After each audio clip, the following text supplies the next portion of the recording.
Good day to you. It's Mari Westley, and I'm very glad to have you on this journey that we are taking to search for the truth. So I hope that you will be blessed with me. Good day to you. It's Mari Westley. We're going to continue with the lectures on who is Yeshua. We stopped last time when I said there is one other place in the Bible where Yahweh added the letter Hey. It was to Joseph's name, and because Joseph was long dead, the prophecy was fulfilled in Ephraim. And so the Hey was added to Ephraim. They were called as the first fruit ecclesia, the priesthood of Melchizedek. Now, remember, Isaac blessed him with the firstborn rights, Ephraim, thus sealing the whole renewed everlasting covenant. Because you can go and look it up, or otherwise you can go and look at the lecture on the Samaritan woman and the olive tree of Israel. But in Psalm 81, the Hey being added to Joseph's name. 2 Corinthians 1:21-22 says, Now he which establishes us with you in Mashiach and hath anointed us is Elohim, who hath also sealed us and given the earnest of the Spirit in our hearts, like a deposit, talking about the Spirit in our hearts at Pentecost or Shavuot. It's called Aravon, the sense of exchange, a pledge of security from Yahweh. John 3:34-36 says, For he whom Elohim has sent speaks the words of Elohim. For Elohim giveth not the Spirit by measure unto him. The Father loves the Son, and hath given all things into his hand.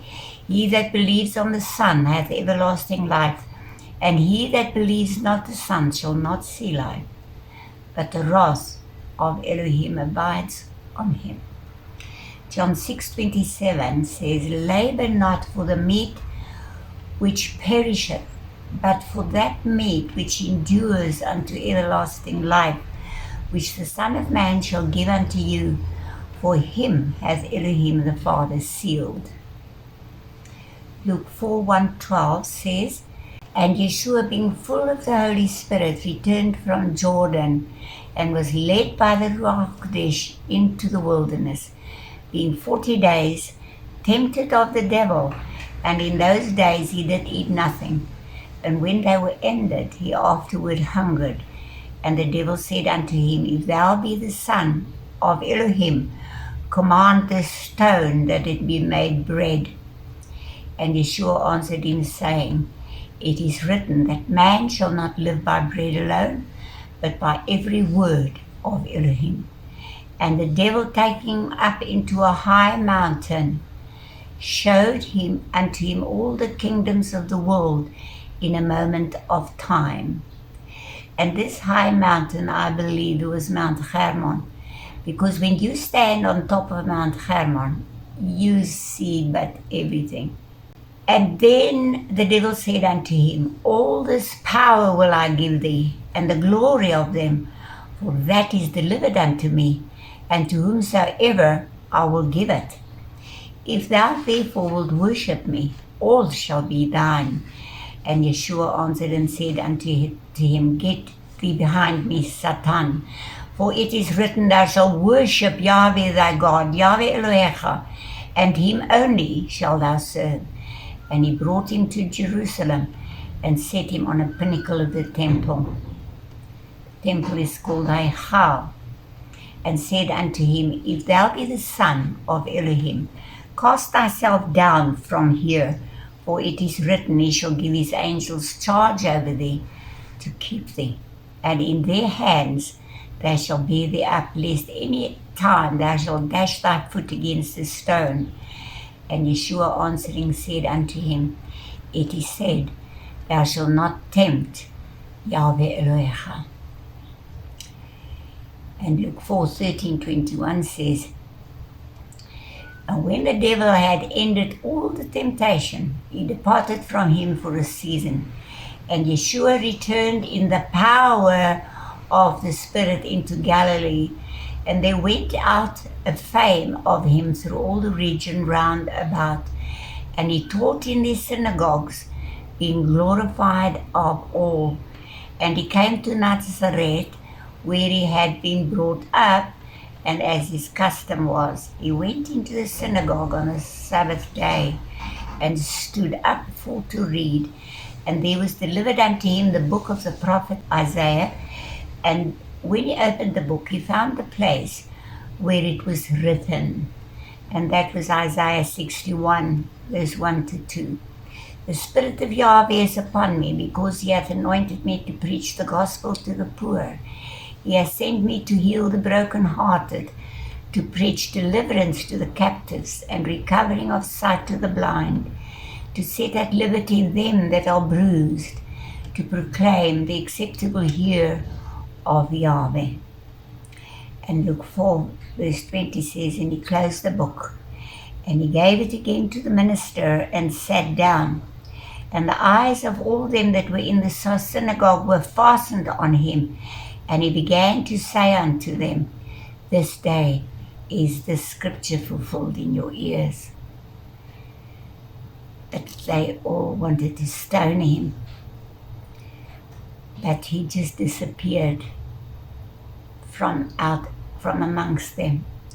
Yeshua started ministering to the people when he was 30 years old.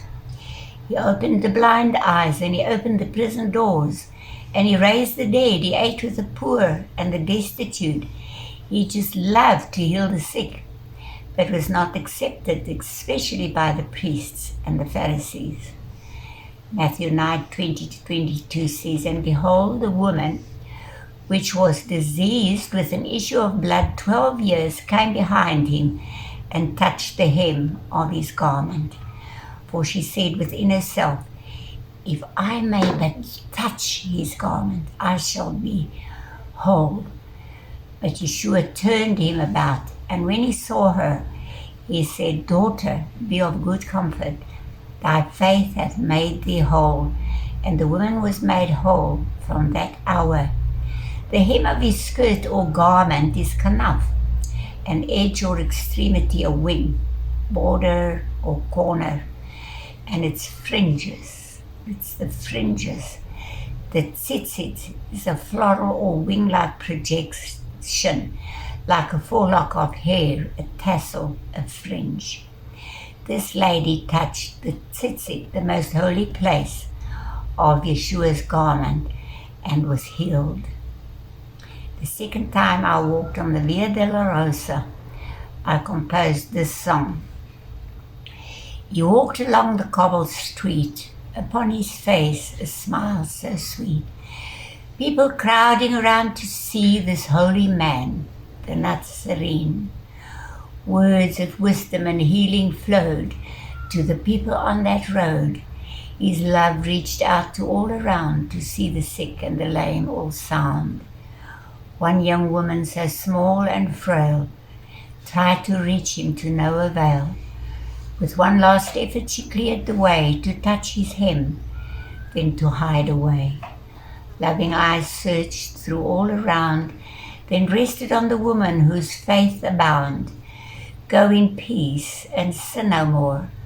Faith like yours was not seen before. Listen, my friend, to his voice today. He is the same as yesterday. Believe in him and you will find healing in your body and peace of mind. Then one morning I was pressed upon by the Holy Spirit to go to Psalm 65. And so it says there that praise waiteth for thee, O Elohim, in Sion, and unto thee shall the vow be performed. This is not Sion, Jerusalem, but this is Sion from the Lebanon mountains, and it can also be called Mount Hermon. O thou that hearest prayer, unto thee shall all flesh come.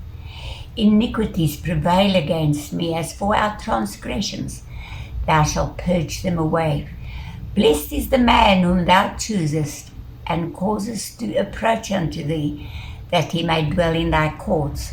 We shall be satisfied with the goodness of thy house, even of thy holy temple.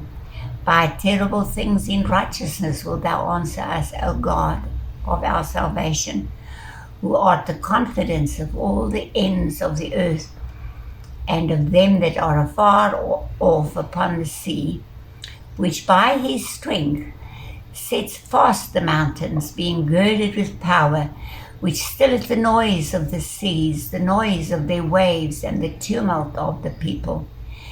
They also that dwell in the uppermost parts are afraid at thy tokens, or signs.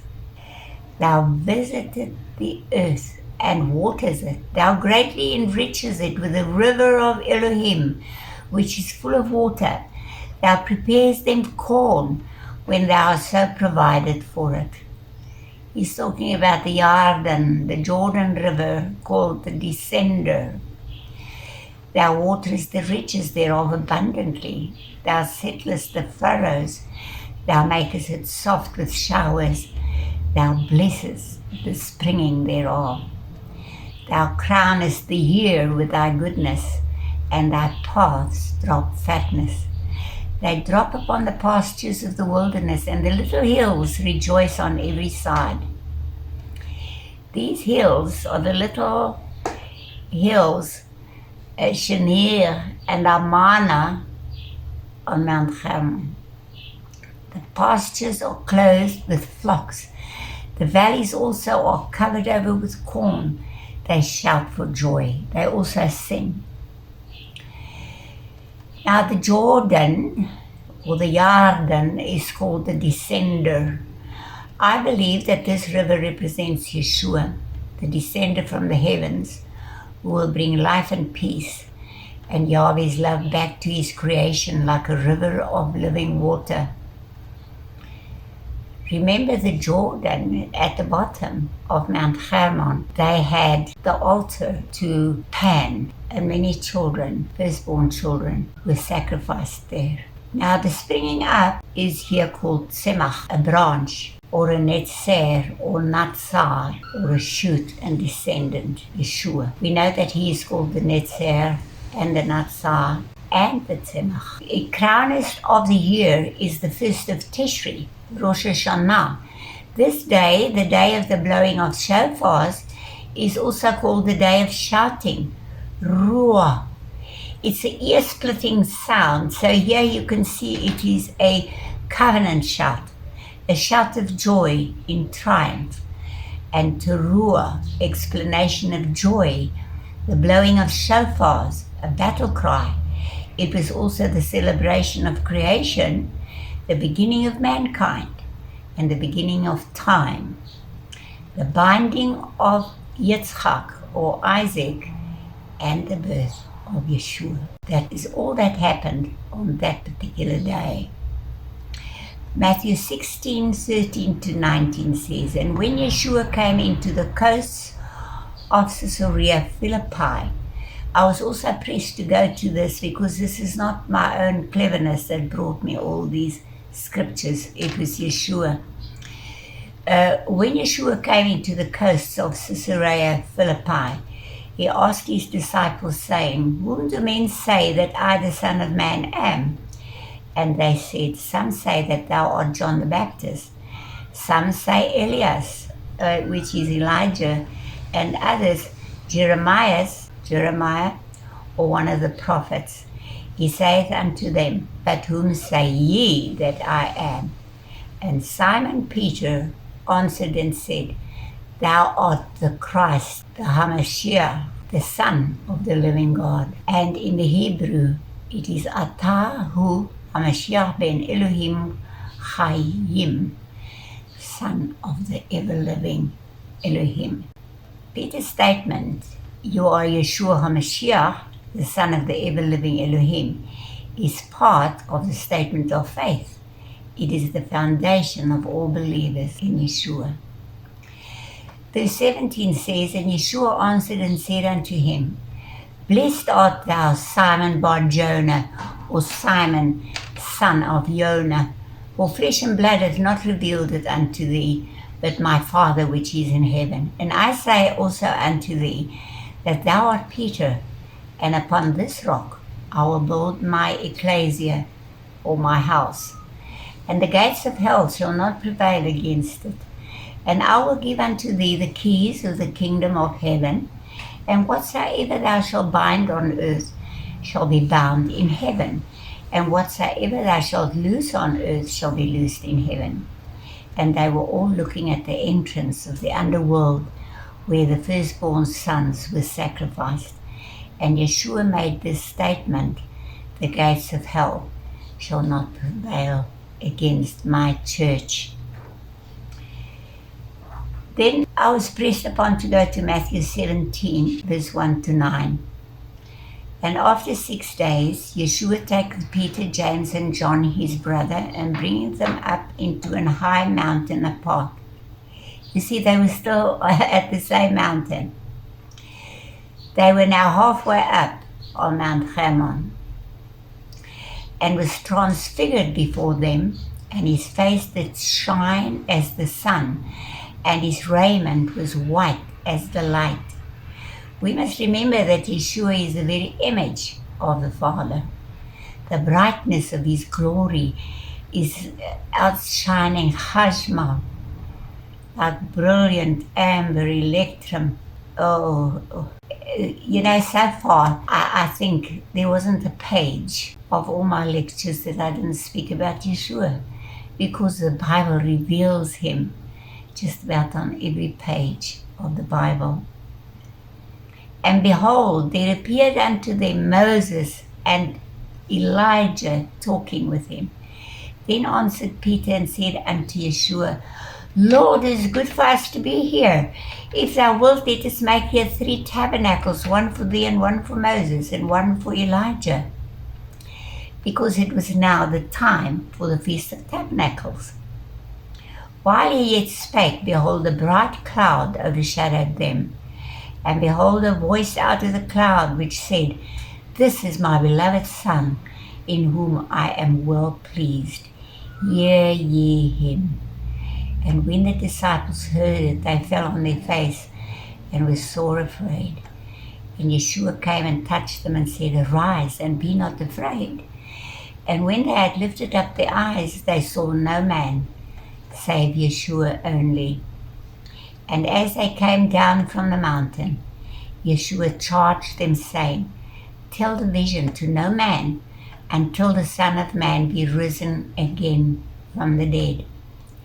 I believe they didn't know half of what Yeshua was saying about his death and about his resurrection. They didn't know this.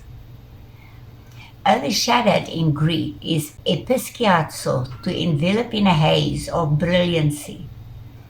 And the Hebrew is tzalal. It's through the idea of hovering. They saw him in a way never seen before. Their eyes were opened to his glory, his garments radiant white and shining as the sun. And the Shekinah of Yahweh filled that mountain. It was the same cloud that led Israel through the wilderness and through the Red Sea. Here we can see that there is going to be a time when there will be a rejoicing and a shouting on the 1st of Tishri, when a certain oath to Yahweh will be performed in Zion, in Mount Hermon. Luke 9:29-30 says, speaking about the transfiguration, And as he prayed, the fashion of his countenance was altered, and his raiment was white and glistering. And behold, there talked with him 2 men, which were Moses and Elijah. Moses representing the Torah, and Elijah, prophet and priest who never died, who would come to proclaim and confirm the Mashiach as king of Israel. Moses, the greatest prophet and leader of Israel, confirming the renewed covenant to be made in the blood of Yeshua. A victorious conclusion to Yeshua's mission on earth to redeem mankind. They represented the Torah and the prophets, hence representing the testimony of the whole Bible, the testimony of both the living and the dead. Luke 9:31-32 says, who appeared in glory and spake of his disease. Okay, so they spoke about his death, which he should accomplish at Jerusalem. But Peter and they that were with him were heavy with sleep. And when they were awake, they saw his glory and the two men that stood with him. In other words, Moses and Elijah were talking about the greater exodus that Yeshua would accomplish through his death and resurrection, bringing thousands upon thousands of souls to salvation, translating them from the kingdom of darkness into the kingdom of light, Yahweh's everlasting kingdom. A much greater and far-reaching deliverance than the exodus of Moses. The Shekinah covered them like a blanket on the peak of this mountain, set apart. Darkness was shattered by Yeshua's presence. There was no more place here for ancient gods and demons of darkness who distorted every truth, who oppressed mankind with hopelessness, fear, and despair. Yeshua was reclaiming Mount Hermon, the mighty fortress of Satan, and reclaiming the Jordan River, the source of life for Israel. He was throwing down the false gods of Pan. In other words, he was beginning to ascend the throne of David as his own. Redemption and salvation, Emmanuel, Elohim was there with them. Can you imagine how the demons raced down this mountain in fear and trembling, falling over one another to get away from the glory now seen in this place where the Mashiach stood? Now, we will leave Yeshua there and we will go to Numbers 15:38-40. Speak unto the children of Israel and bid them that they make them fringes in the borders of their garments throughout their generations, that they put upon the fringe of the borders a riband of blue. And it shall be unto you for a fringe, that ye may look upon it and remember all the commandments of Yahweh and do them, and that you seek not after your own heart and your own eyes, after which you used to go a-warring, that ye may remember and do all my commandments, and be holy unto your Elohecha. I want you to see the lecture on the Talit. It'll explain more of what the Talit is all about. Mark 5:22-24 says, and behold, there comes one of the rulers of the synagogue, Jairus by name, and when he saw him, he fell at his feet, and he besought him greatly, saying, my little daughter lieth at the point of death. I pray thee, come and lay thy hands on her, that she may be healed, and she shall live. And Yeshua went with him, and much people followed him and thronged him. Mark 5:35 also says, while he yet spake, there came from the ruler of the synagogue's house certain which said, thy daughter is dead. Why troublest thou the master any further? And as soon as Yeshua heard the word that was spoken, he says unto the ruler of the synagogue, be not afraid, only believe. And he suffered no man to follow him, save Peter and James and John, the brother of James. And he comes to the house of the ruler of the synagogue, and seeing the tumult, and them that wept and wailed greatly, and when he was coming, he saith unto them, why make ye this ado and weep? The damsel is not dead, she only sleeps. And they laughed him to scorn. But when he had put them all out, he took the father and mother of the damsel and them that were with him, and entereth in where the damsel was lying. And he took the damsel by the hand and said unto her, Talitha Kumi, which is being interpreted, damsel under the talit, I say unto thee, arise. And straightway the damsel arose and walked, for she was of the age of 12 years, and they were astonished with a great astonishment. And he charged them straitly that no man should know it, and commanded that something should be given her to eat. Luke 6:5-12 says, and he said unto them, the Son of Man is Lord also of the Sabbath. And it came to pass also on another Sabbath that he entered into the synagogue and taught. And there was a man whose right hand was withered. And the scribes and Pharisees watched him, whether he would heal on the Sabbath day, that they might find an accusation against him.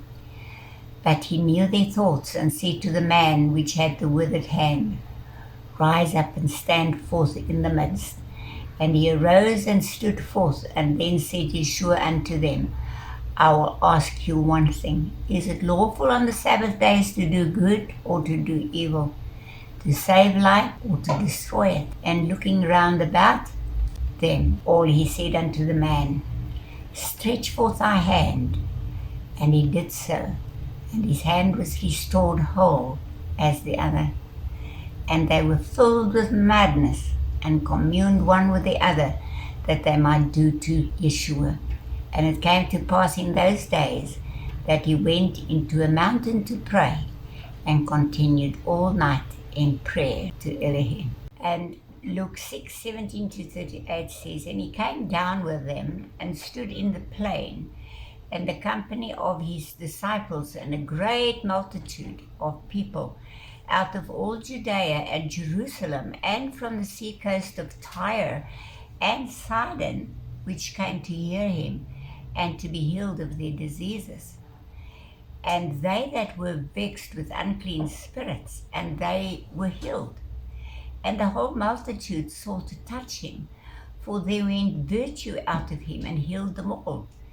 And he lifted up his eyes unto his disciples, and said, Blessed be ye poor, for yours is the kingdom of Elohim. Blessed are ye that hunger now, for ye shall be filled. Blessed are ye that weep now, for ye shall laugh. Blessed are ye when men shall hate you, and when they shall separate you from their company, and shall reproach you, and cast out of your name as evil for the Son of Man's sake. Rejoice ye in that day, and leap for joy, for behold, your reward is great in heaven, for in the like manner did their fathers unto the prophets. But woe unto you that are rich, for ye have received your consolation. Woe unto you that are full, for you shall hunger.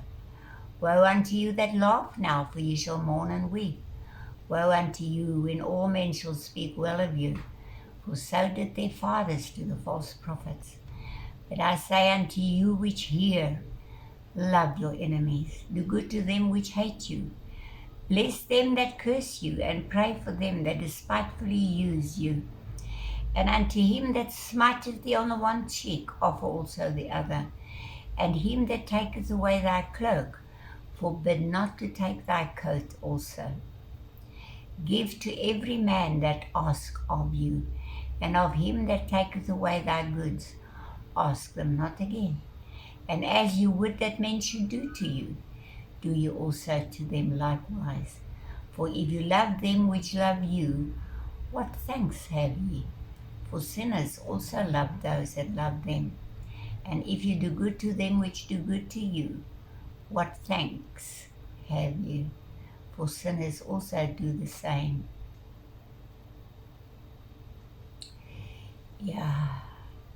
And if you lend to them of whom ye hope to receive, what thanks have ye? For sinners also lend to sinners, to receive as much again. But love ye your enemies, and do good, and lend, hoping for nothing again. And your reward shall be great, and ye shall be the children of the highest.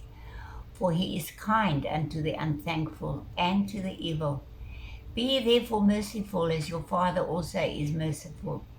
Judge not, and ye shall not be judged. Condemn not, and ye shall not be condemned. Forgive, and ye shall be forgiven. Give, and it shall be given unto you, good measure, pressed down and shaken together, and running over shall men give into your bosom. For with the same measure that you meet withal, it shall be measured to you again. And John 6:5, from there, It says, when Yeshua then lifted up his eyes and saw a great company come unto him, he says unto Philip, when shall we buy bread so that these may eat? And this he said to prove him, for he himself knew what he would do. Philip answered him, 200 pennyworth of bread is not sufficient for them, that every one of them may take a little. One of his disciples, Andrew, Simon Peter's brother, saith unto him, there is a lad here which hath 5 barley loaves and 2 small fishes.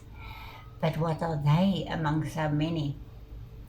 And Yeshua said, make the men to sit down.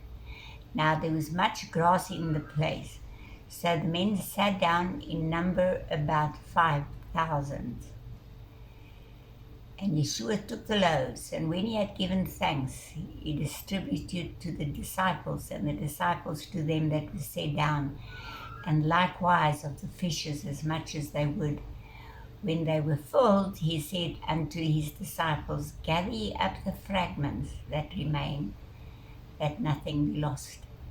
Therefore they gathered them together and filled 12 baskets with the fragments of the 5 barley loaves, which remained over and above unto them that had eaten. And then those men, when they had seen the miracle that Yeshua did, said, this is of the truth, that prophet that should come into the world. You know, there are some things that happens here that we cannot explain. It says that plus minus 5,000 men were there. They don't say anything about the women and the children. There was just about double the people here, because those people had many, more than one wives, and also some of them had many children. And I want to say to you that in the Hebrew language, let's say, for instance, I entertain a group of my lady friends, and they are all my chavarot. But when one man walks in, it gets spoken of chavarim. So you can never say in a group how many women are there, because they don't get mentioned.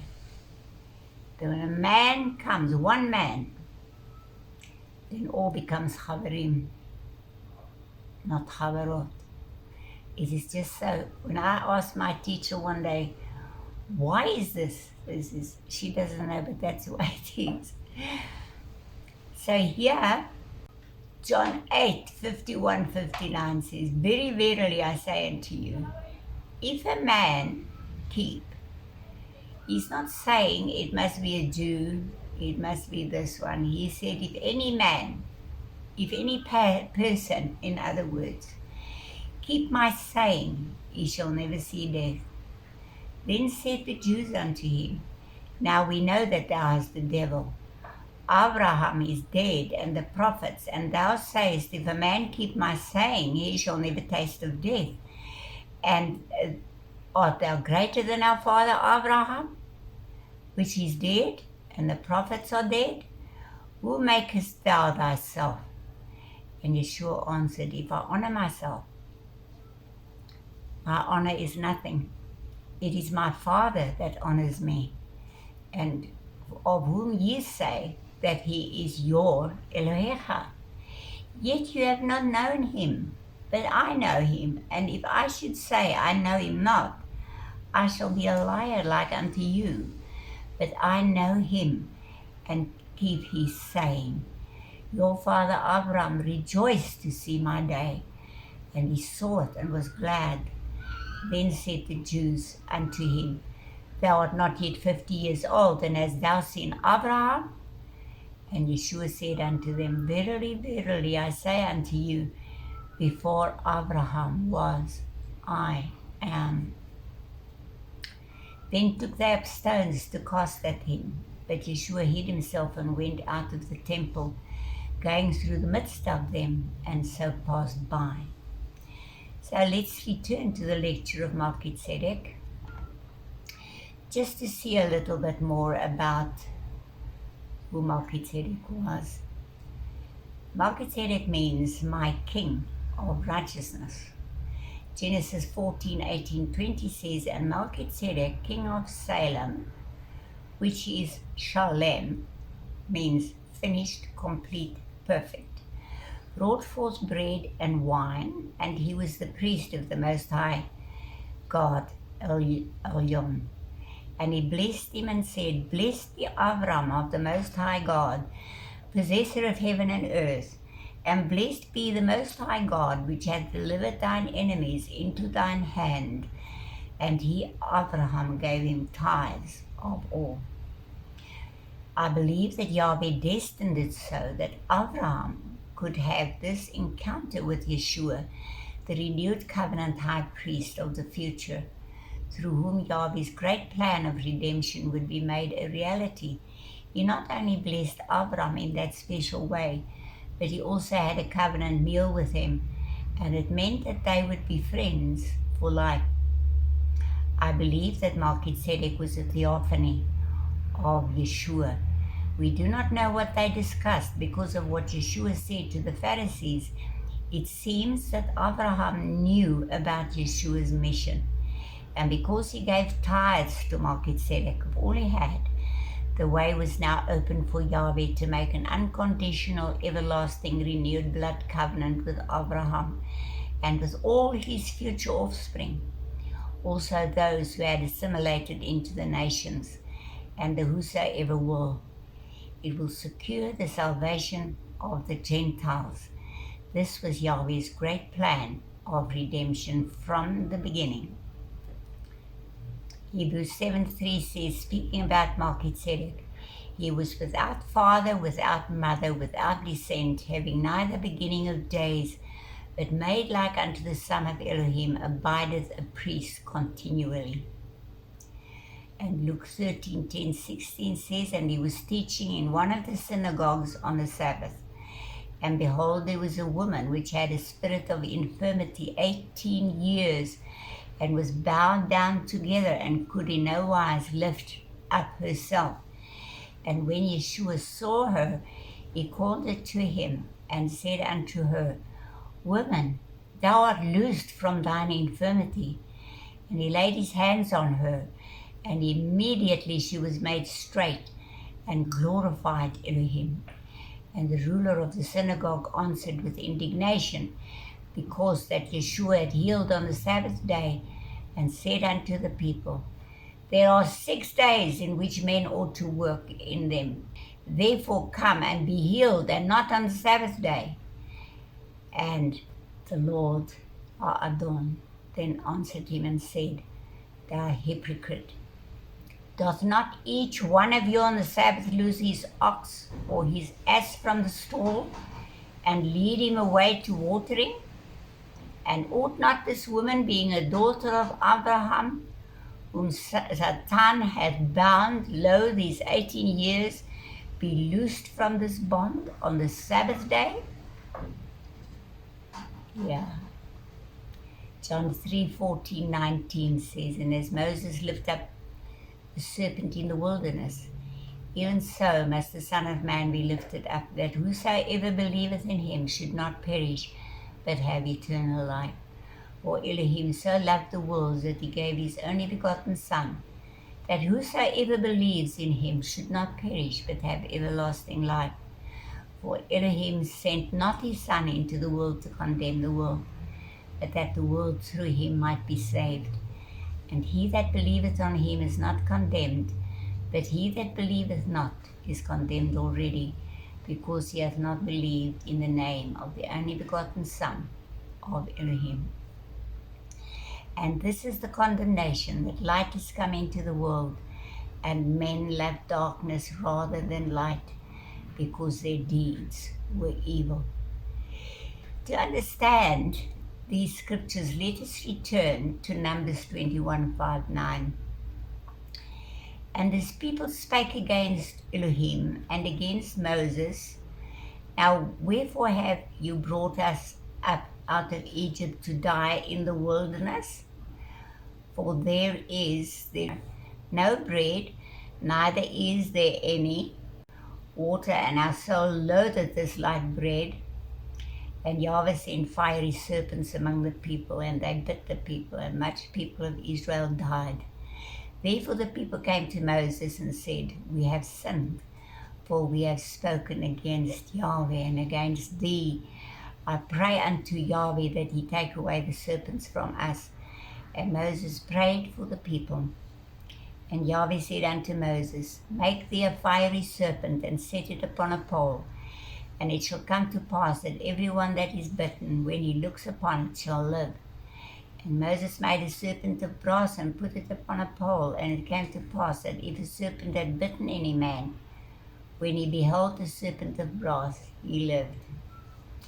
It seems that Israel afterward worshipped the brazen serpent as a god for 900 years. The serpent itself was a symbol of sin, and Yeshua was made sin for us, that we might be made free from sin. 2 Kings 18 verse 4 says, He, Hezekiah, removed the high places, and brake the images, and cut down the groves, and brake in pieces the brazen serpent that Moses had made. For unto those days the children of Israel did burn incense to it, and called it Nehushtan. They turned it into an idol. Why a serpent? The serpent was the cause of death in the first place. But a serpent on a pole? The picture of Yeshua becoming sin is clear. Hebrew for snake is nachash, and brass, nachashet. These words are identical except for the letter tav at the end. The tav, the last letter of the Aleph Beit, was originally in the form of a cross. When a chash, serpent, is fastened to the cross, the tav, it forms nachashet, brass, the material by which our deliverance came. Brass was chosen by Elohim as a symbol of judgment as sin, the brazen altar in the tabernacle. Pole is nes, and it means a sign, a token, a signal, or a standard. Yahweh and Moses made it quite clear that Mashiach were to die in order to save Israel and whosoever will from eternal death. And sin is called chata, but when you fasten sin to the cross, which is a tav, you get the word chatat, and it means sin offering. As the serpent was lifted up on a pole, Yeshua was lifted up on a cross.